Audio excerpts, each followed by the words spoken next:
16 দিন পর দেশে আসলো সৌদি আরবে ইরানি ক্ষেপণাস্ত্রে নিহত টাঙ্গাইলের মোশাররফ হোসেনের মরদেহ। শাহজালাল আন্তর্জাতিক বিমানবন্দরে পরিবারের কাছে মোশাররফের মরদেহ হস্তান্তর করে প্রবাসী কল্যাণ ও বৈদেশিক কর্মসংস্থান মন্ত্রী সবসময় পাশে থাকার আশ্বাস দেন। এ সময় পররাষ্ট্র প্রতিমন্ত্রী বলেন, মধ্যপ্রাচ্যে আটকে পড়া কেউ ফিরতে চাইলে ফিরিয়ে আনা হবে। উন্নত জীবনের আশায় দেশ ছেড়ে বিদেশে পাড়ি জমিয়েছিলেন মোশাররফ। চোখে ছিল আশা আর স্বপ্ন, সব আশা আর স্বপ্ন ফিকে করে কপিন বন্দী হয়ে দেশে ফিরলেন মোশাররফ।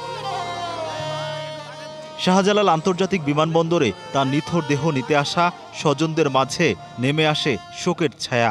তার পরিবারের উপার্জনের ব্যক্তি একাই ছিল, তার স্ত্রী আছে, 2টি অবশ্য সন্তান আছে, বৃদ্ধ বাবা মা আছে।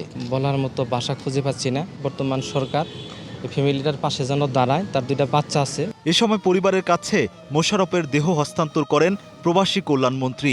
নিহতের পরিবারের প্রতি সমবেদনা জানিয়ে বলেন, মরদেহ আনা নেওয়া সংক্রান্ত সব খরচ বহন করবে সরকার। সাময়িকভাবে তাদেরকে আমরা আর্থিক সহযোগিতা করব এবং পাশাপাশি তাদের বাচ্চাদের লেখাপড়ার ব্যবস্থা করব। তাছাড়া আমাদের তো আইডেন্টিফাই করতে হবে তাদের ফ্যামিলি মেম্বার কতজন কারা আছে, উত্তরাধিকারী কারা আছে, সেটা দেখে আমাদের সংশ্লিষ্ট সংসদ সদস্যরাও আছেন, সবাই মিলে আমরা এটা সমাধান করব।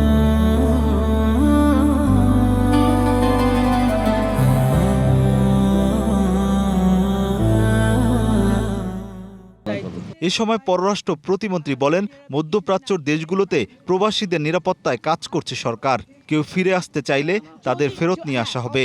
পর্যায়ক্রমে যারা আসতে চায়, যাদেরকে আনা যাবে তাদেরকে আমরা আনতে পারবো।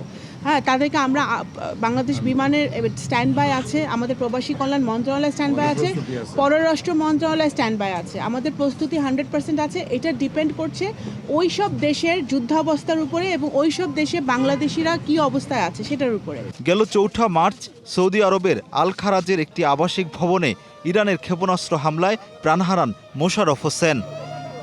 Rakib Hossain, DBC news, Dhaka.